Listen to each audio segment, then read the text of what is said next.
Rebecca Woodward, thanks so much for coming on to Talk Beliefs all the way from New York City, USA. You are a freelance journalist whose work has been published in the New York Times and HuffPost and are currently working on your first book about growing up in and then exiting the Jehovah's Witnesses. Well, you haven't been out of the JWs all that long, only a couple of years. You've recently appeared on the Cult Hackers podcast telling your story about growing up witness. So how does it feel to finally be able to speak out publicly about your experiences? It feels really good, actually. When you're a witness, there's a lot of pressure to always be giving a quote unquote good witness.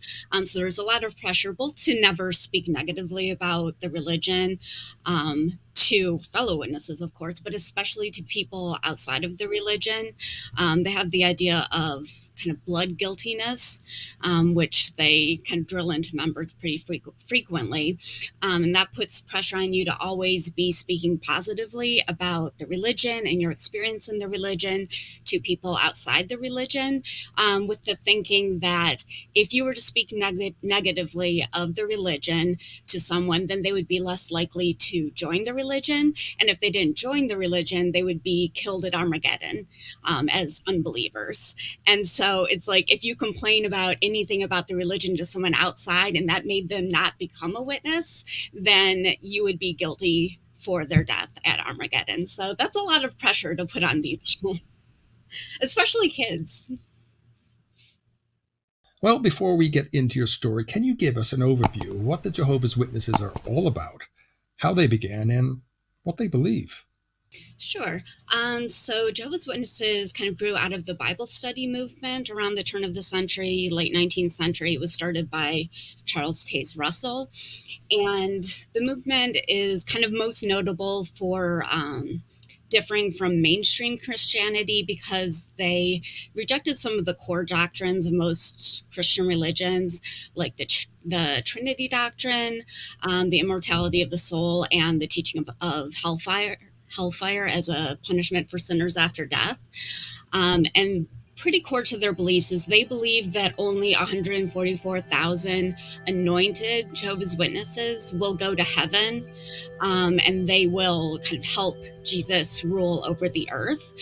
So not all witnesses go to heaven, though they do have some concept of heaven. And they believe that Armageddon is coming kind of any day now, although their timeline is always shifting. And at Armageddon, the wicked will be destroyed, and only faithful Jehovah's Witnesses will be left to live forever on a paradise earth. So that's the hope that most witnesses have, as opposed to, other religions that believe every good person is going to heaven.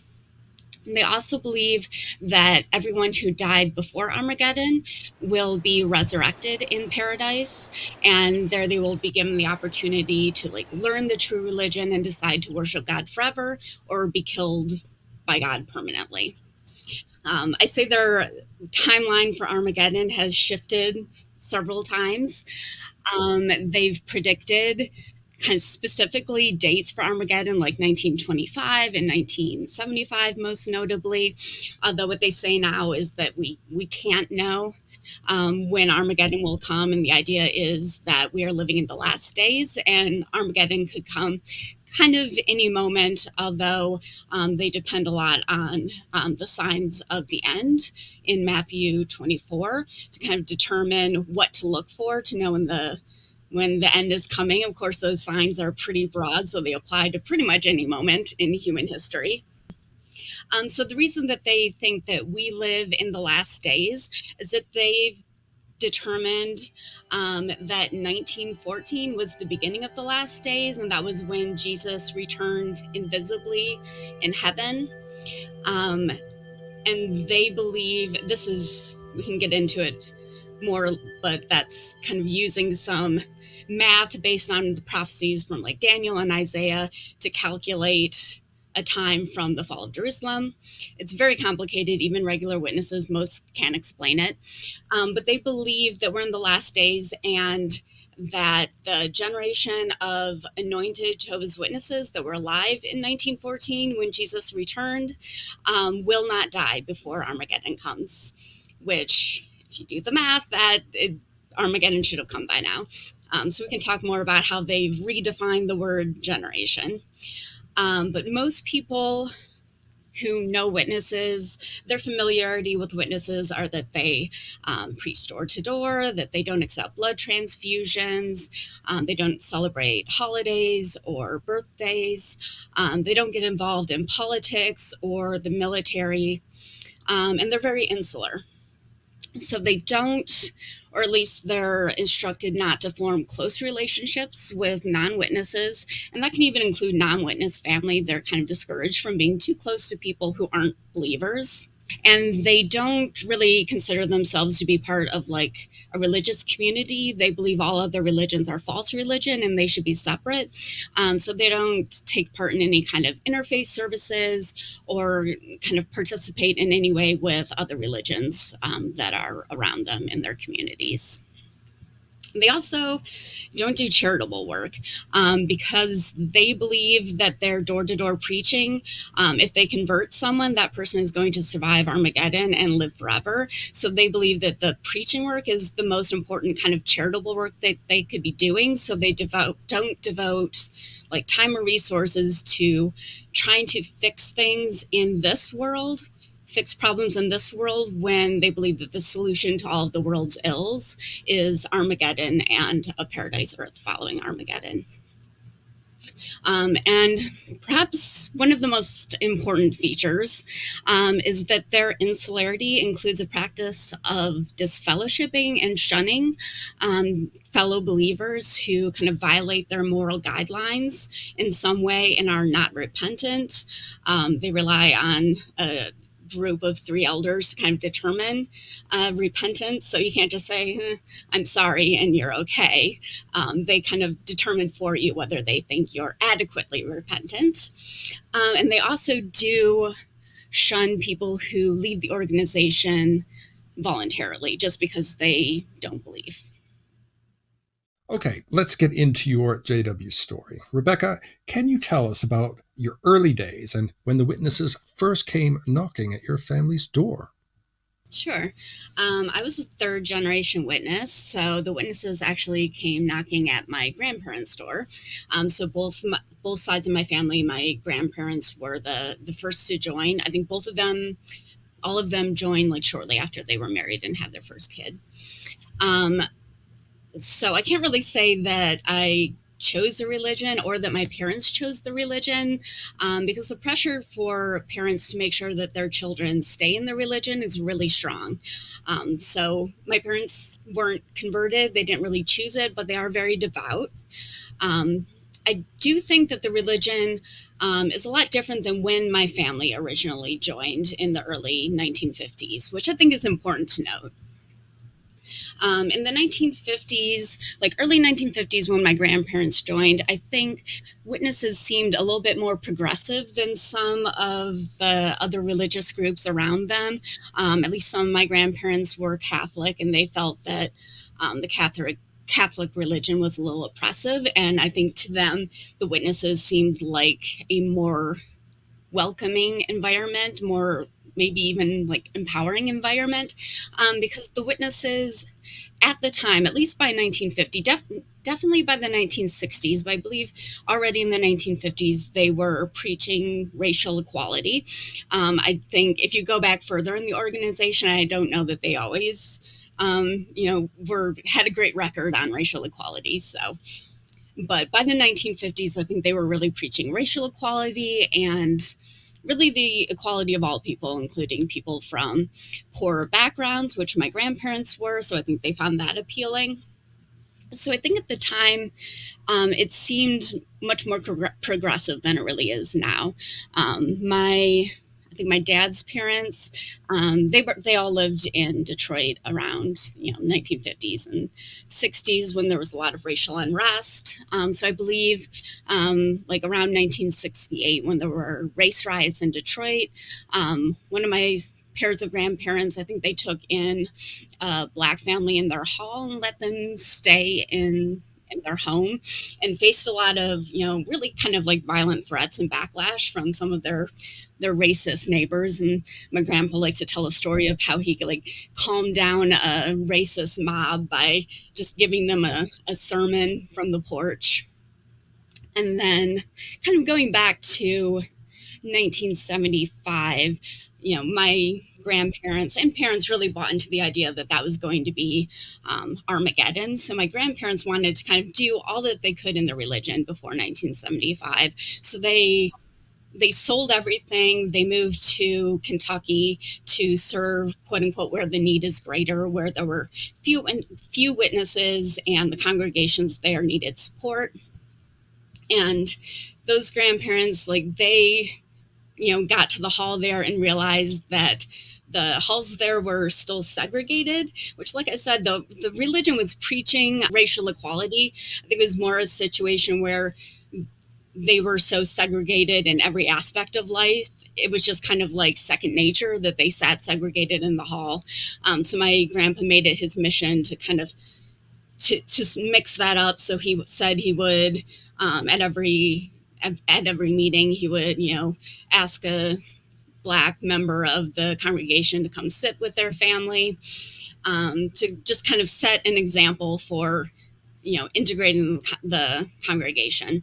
So, like I said, I think it seemed like a much more relatively progressive organization then, than it is now. So, like, if you look at maybe the equivalent civil rights issues now, we're looking at LGBTQ rights. And of course, witnesses now oppose those. They are perhaps even, more opposed than some other Christian denominations, where, maybe depending on the church or the congregation, some are open to LGBTQ members, some still aren't. But I would say even compared to other religions that oppose LGBTQ rights, witnesses take it a step further with their disfellowshipping practice. So as opposed to other religions who are, in opposition to LGBTQ people, witnesses would go a step further and would disfellowship a member if they were in a same-sex relationship, or they came out as gay, or they came out as trans. So now I feel like, in relation to society as a whole, witnesses feel, very different. And I can't help but wonder if my grandparents would choose to join the religion if they were making that choice today. I think it's also notable that when they joined around 1950, the disfellowshipping practice wasn't in place. I think it started around like 1952. They instituted disfellowshipping, but it was very rare and it was for very few reasons. And then it was not much of a part of everyday witness life until like the 1970s, when there was a big upheaval in the organization's leadership at Bethel in New York. And some of the governing body members were disfellowshipped. And that's kind of when disfellowshipping became more common. I think the list of offenses that you could be disfellowshipped for got a lot longer. And now those lists of offenses are published in a book that's just for the elders that average members don't get to see, as opposed to before, where it was publicly known what kind of things you would have to do to be eligible to be disfellowshipped. So I think that's a real change, not only the instituting of a disfellowshipping practice, but also the change to kind of keeping those rules a bit of a secret. That seems like a bit of a switcheroo if you're someone who joined before then. So what are your memories of day-to-day life as a Jehovah's Witness?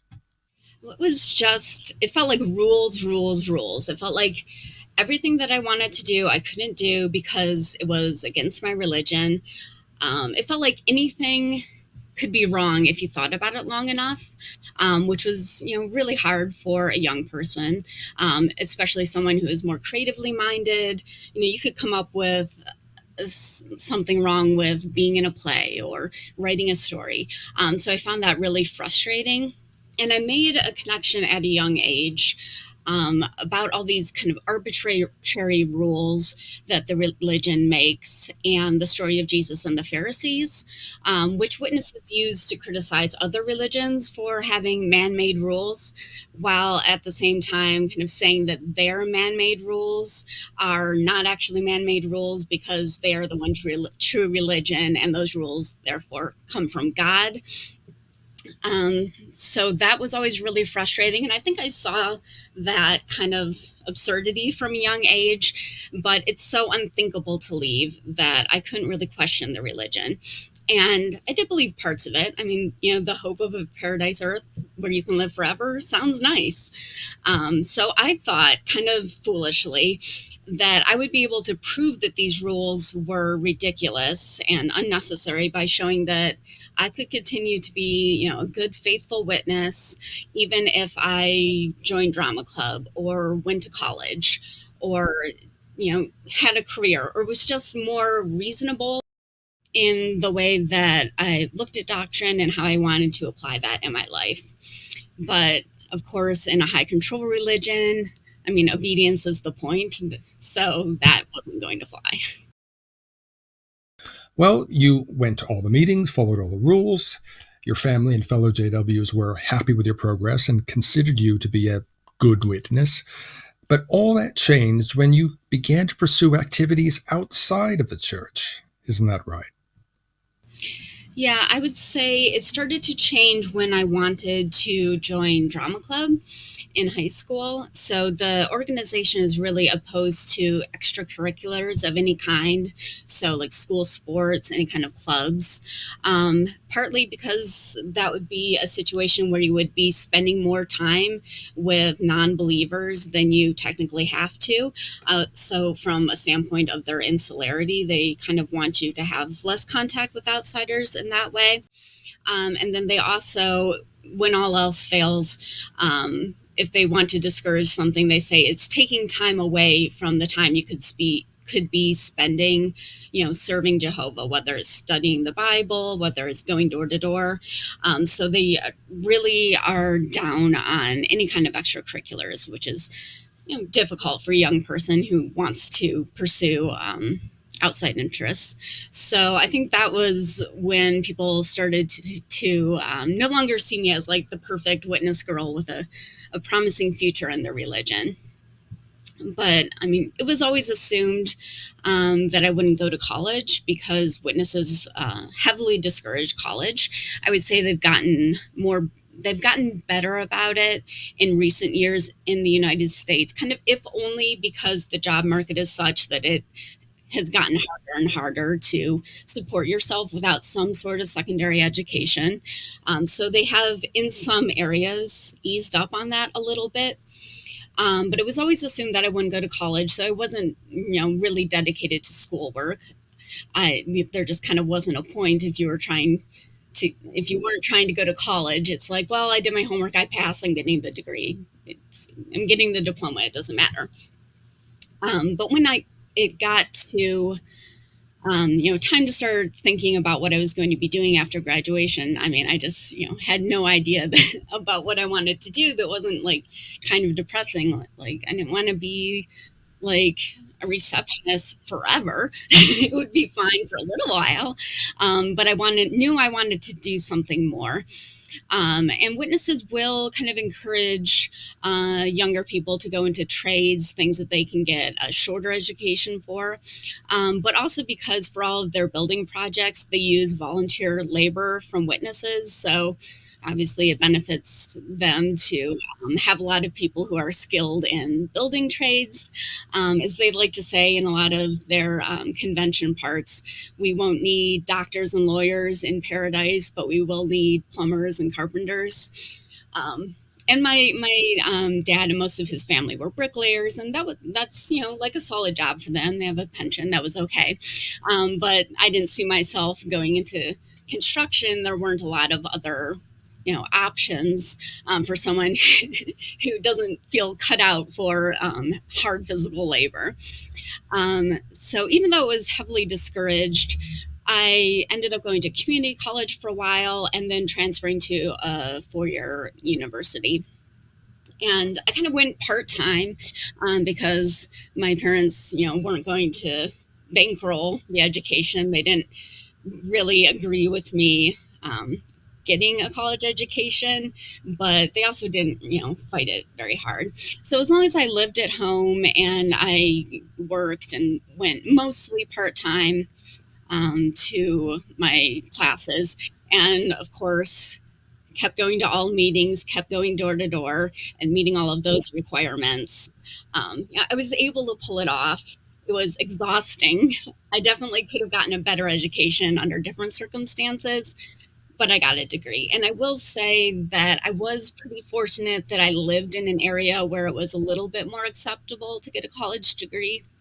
And that varied even between individual congregations that I went to. So when I was younger and went to my parents' congregation, they were very adamantly opposed to getting a university degree, but you could get like a 2-year degree from a community college. And then later halls that I went to, later congregations that I went to, it was more acceptable to maybe get a 4-year degree. I think they would still highly frown on like the children of an elder or ministerial servant getting a degree. They tend to not give those special privileges to someone whose family isn't exemplary in the faith. So there might still be some consequences there, but generally, for like the average witness, it was a little bit more acceptable, and I was able to finish my degree going to a different congregation. Something that I also think is interesting is that because they push an education in the trades, if possible, a lot of male members of the congregation will go into a trade. And it's more likely that the women in the congregation are going to look for, a different type of work. Since women are just less likely to go into like a construction trade. So I do think it's interesting that you have a male dominated religion that's very patriarchal, where only men can be teachers, be elders, be ministerial servants, really be used by the congregation in any way other than preaching door to door. Where, at least anecdotally in my experience, the witnesses that I knew who got a 4-year degree were mostly women, which, like I said, makes sense. Women are less likely to go into trades, so they're more likely to need a 4-year degree for another type of job. But I just think that's really kind of setting a patriarchal organization up for disaster. If you're only allowing men to take the lead, and the women are more educated and also better critical thinkers, I think it will be interesting to see how that plays out in the organization in the future. Well, the group's disapproval of higher education was just one of the frustrations you experienced as you grew older, not to mention more than a few red flags, correct? Yeah. So, like I said, I was fortunate enough to be able to get a college education, but I didn't get baptized until like before I started college. So when I was going to my parents' congregation, I kept trying to get baptized and kept getting denied, and kind of for nonsense reasons, like reasons that someone shouldn't be rejected for. I think one time I was rejected because I couldn't answer enough of these baptismal questions, which are like three series of doctrinal questions that you have to answer to prove that you understand the beliefs well enough to be baptized. I was denied for not knowing enough of the scriptures by heart. So I was supposed to go through all this doctrinal stuff with scriptural proof. And one elder that I went through the questions with wouldn't let me open my Bible, which is not how they do the process with other people. And then finally, I was denied for the third time because I wasn't spending enough time, preaching door to door. And of course, as I mentioned, I was working multiple jobs and also in college, and also, keeping up with these spiritual activities. And they quoted me that I should be, getting out preaching door to door a set number of hours, which my dad and I did research later, and it is a requirement to be a ministerial servant or an elder. So to be a man in a leadership position is not a requirement to be baptized. But it became clear to me, like I said, that that congregation was just less accepting of getting a college education, but that's not, they couldn't give me that reason as a denial, because that's, not in the Bible. It's not, covered as a condition for baptism. So I ended up going to a different hall. It was the congregation that I went to when I was a little kid. And so these were people who had known me since I was born. And, one of the elders pulled me aside when I started attending meetings there. And they just said, I don't understand what was going on in your other congregation, but like. And for anyone who doesn't know, hall is in Kingdom Hall, which is what they call a church. Right. So the elder was like, I don't understand what was going on in your other congregation, but we'll let you get baptized if you want to try again, wink, wink. So I think that's a good example of how standards can vary within driving distance of each other, between different congregations and their elder body. So after I graduated, was finally baptized, and then graduated college, I was able to, get a good job, live on my own, but there was always this imbalance in this male-dominated religion, especially when women gain independence, or, like I was saying before, higher degrees of education. So it's actually kind of surprising to me, I think, that the organization doesn't discourage women from being self-supporting. They actually tend to urge singleness for both men and women as like a way to keep your life uncomplicated and focus more on spiritual activities. But with single men, there are things that they can do in the congregation. They can be a ministerial servant. They can be an elder. There are things for them to do. But because there are so many limited options for women, you can basically pioneer, which means going door to door, many more hours than is standard, which is kind of impossible to do if you have a full-time job, you're supporting yourself. There's really, like, they don't know what to do with like single independent women. And at the same time, a lot of witnesses marry very young, because there are prohibition against fornication. So they technically discourage getting married at a young age, but they think it's better than getting disfellowship for sleeping with someone. So a lot do tend to get married quite young. So if you're a woman and is maybe more likely then to end up getting a college education, even if you're in the faith, and then you graduate and you're already, like, women already outnumber men in the organization. So you finish your education and there's like no one around to potentially marry. And the ones that are there are going to be likely less educated than you are, likely making less money. But at the same time, you're being told that you have to be, if you get married, you are in subjection to your husband, and that he makes all of the final decisions in the relationship.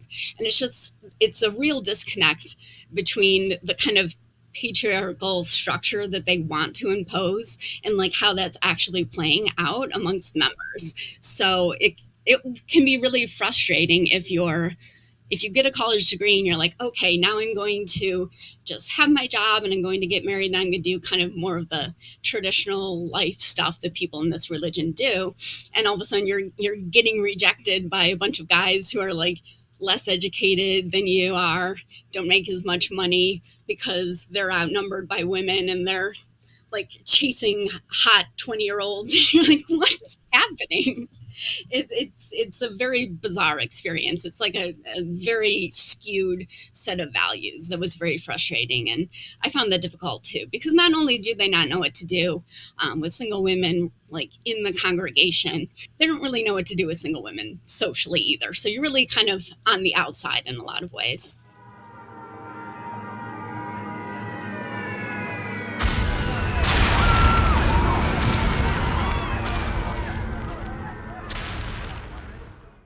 Well, one of the main reasons for your decision to leave was the confusing and often terrifying doctrine surrounding the end of the world. So, talk about that. Yeah, so like I said, witnesses believe that we're in the last days and that Armageddon will come anytime now. So anytime there's like world events like the pandemic, they'll see that as a sign of the end and will really drum up panic again to trying to get people, really, I guess, hyped for Armageddon. They point to the signs in Matthew 24, which is like wars, earthquakes, famine, as well as their interpretation of the book of Revelations, which they apply to world politics to predict when the end will come. Like I said before, their current language now is we shouldn't try to predict an exact time. So they're more looking at these signs to prove that it's soon. And the signs that they're looking for, like I said before, these are, wars, earthquakes, famine have always existed.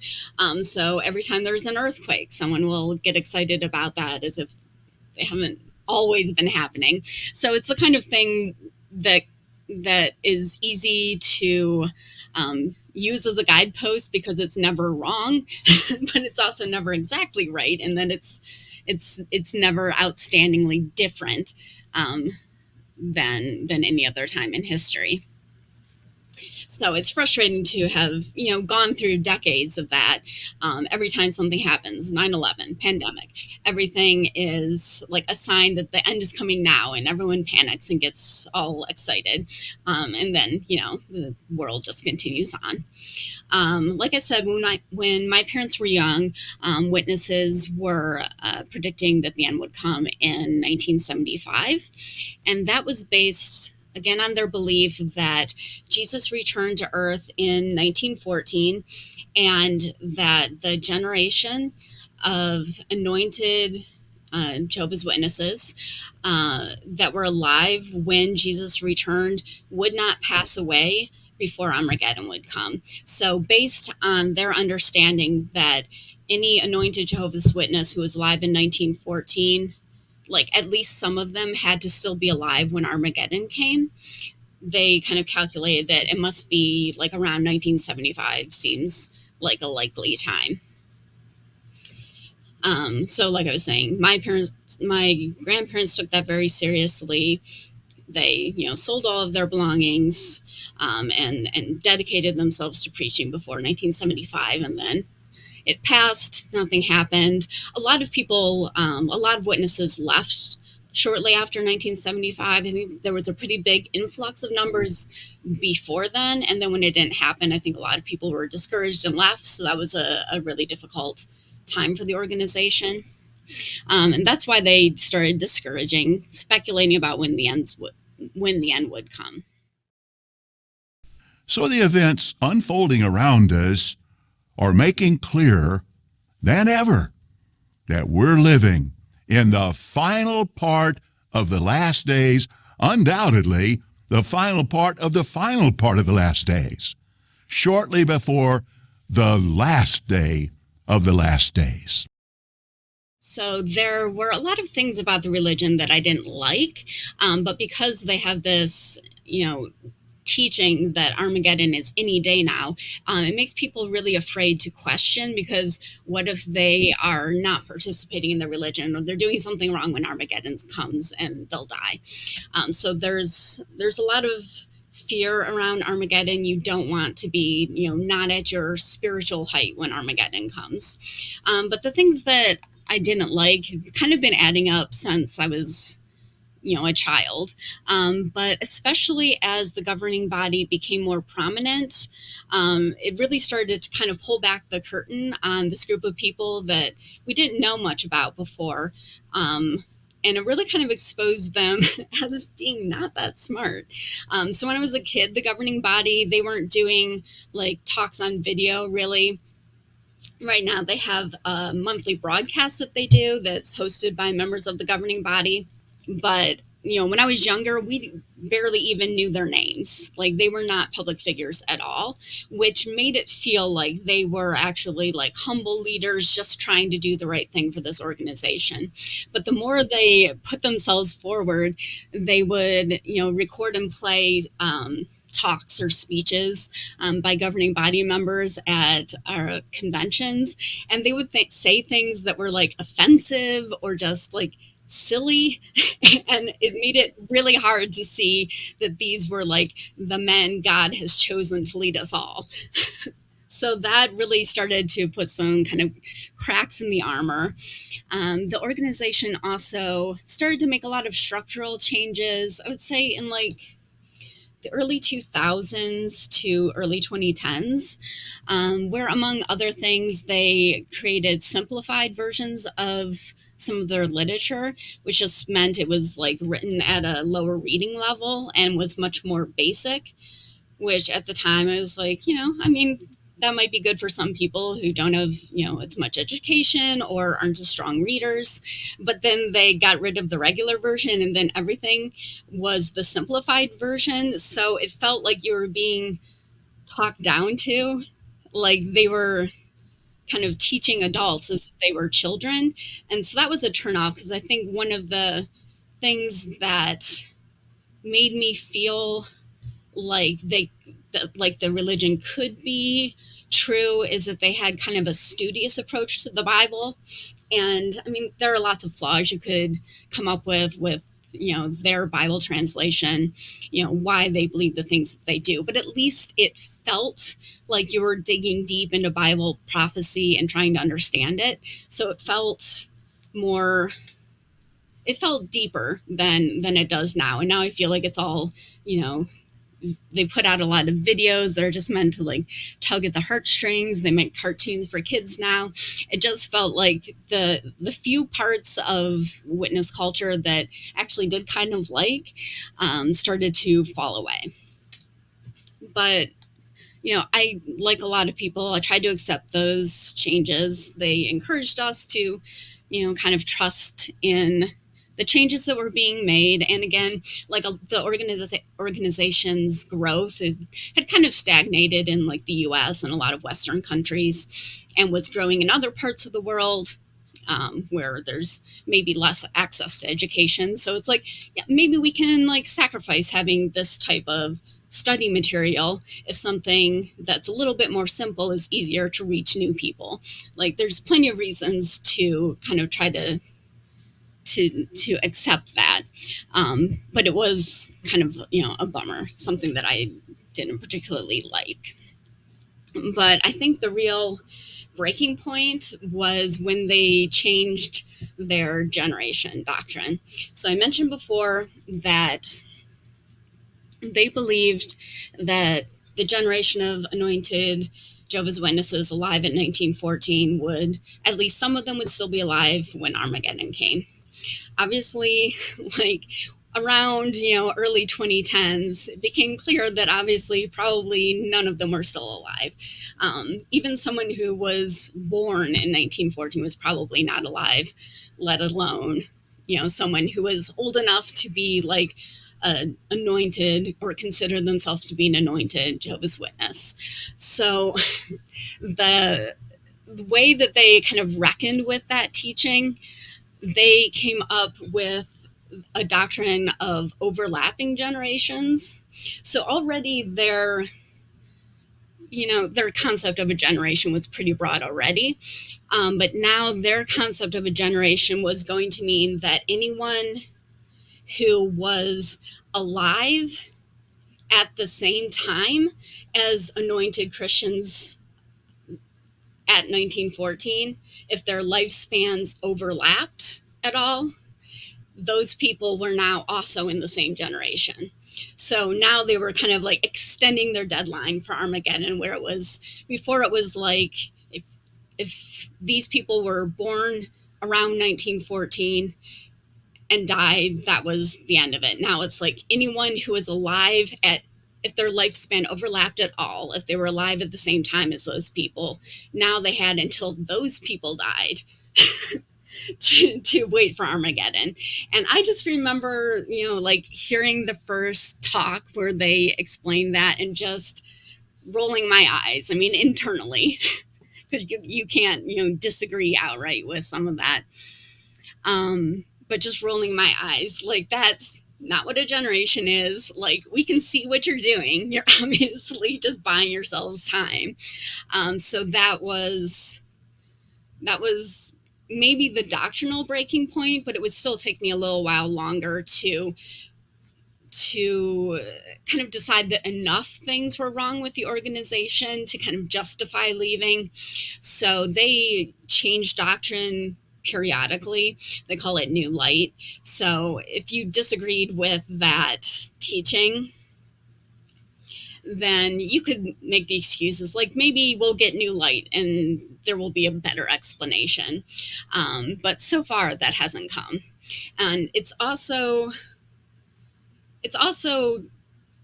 important to point out that they arrive at the date 1914 for Jesus' return by calculating 7 times from the fall of Jerusalem. And I won't get into all of that calculation. Like, you have to include like 70 years of desolation. I think that there's, at some point, they use a week for a year. It's so complicated, like no witness can explain it from memory. But long story short, that math is based on the assumption that Jerusalem was destroyed in 607 BCE. And no historians agree with that. Historians agree that it was actually destroyed in 587 BCE. And like Witness's own literature, like in some places will have to admit that historians don't agree with that. So like the math was fuzzy from the beginning, and now they're making it even more ridiculous. So that was probably the doctrinal breaking point for me. And then, I spent several years kind of trying to justify how this could be wrong, or how they might, change this thinking. The governing body will say that they're inspired by God, but they're not infallible. So like they'll admit that they can make mistakes. So I thought I could just be patient. Maybe they would realize that they were wrong, not just about that specific absurd teaching, but about other things like their stance on, LGBTQ people, on so many other things that I dislike. But of course they never did. And then I think it was probably, I finally felt justified, I think, when I started seeing more news coming out about the way the organization has handled accusations of child sexual abuse. And I think that's where I finally felt justified in leaving. Like, even if they were right about some things at that point, I felt like, well, God would never, favor a group that's behaving this way about, something as horrible as child sexual abuse. So that's when I really started to kind of let myself off the hook for leaving. So those were the kind of 2 breaking points. So how did you finally leave the organization? So like I was saying, I really started to have doubts when they introduced this overlapping generation teaching. But I spent some time where I was trying to just see if I could be patient and not let that one teaching stumble me. And like I said before, like the organization doesn't really have a place for single women. So I decided to move to New York because I knew I was likely to find more people here who I had similar interests as, other people who were like my age and still single.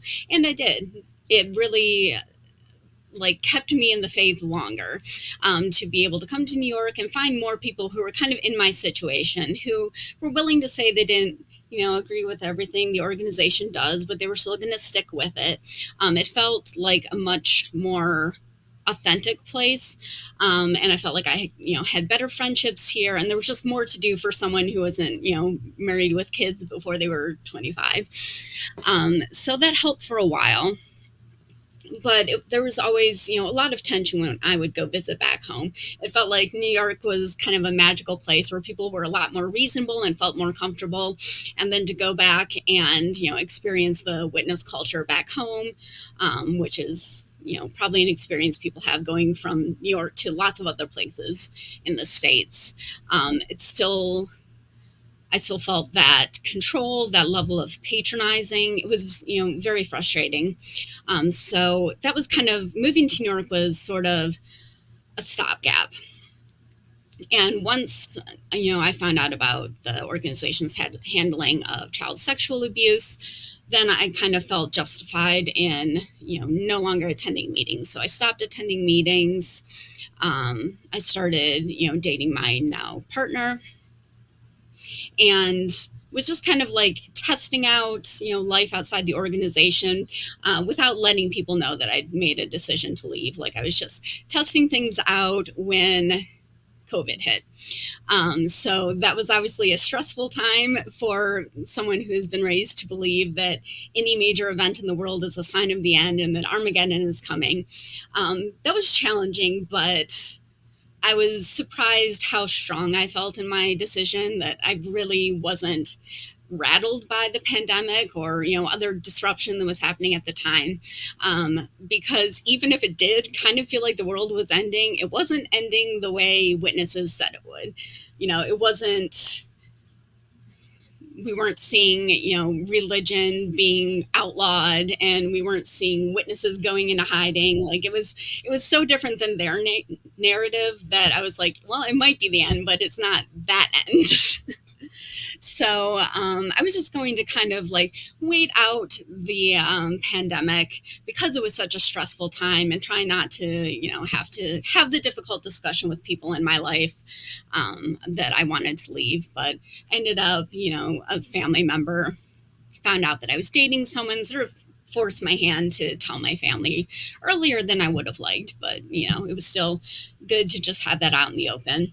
And then witnesses, they either, disfellowship someone if they're, caught doing something they're not supposed to, or if you want to leave by choice just because you don't believe anymore, you can send a letter of disassociation, and they will announce both of those in the hall the same way, and you'll be shunned.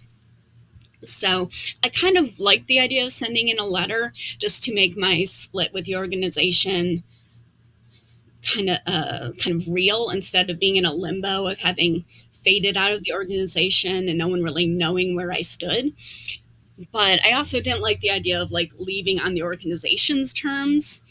So I wrote an essay about losing my faith in a doomsday religion during the pandemic, which seemed like doomsday, and published that in HuffPost. And then, I know, people I knew found it. They all stopped following me on social media, and that kind of made the break for me. Well, you're out of the group now and are pursuing your career as a journalist.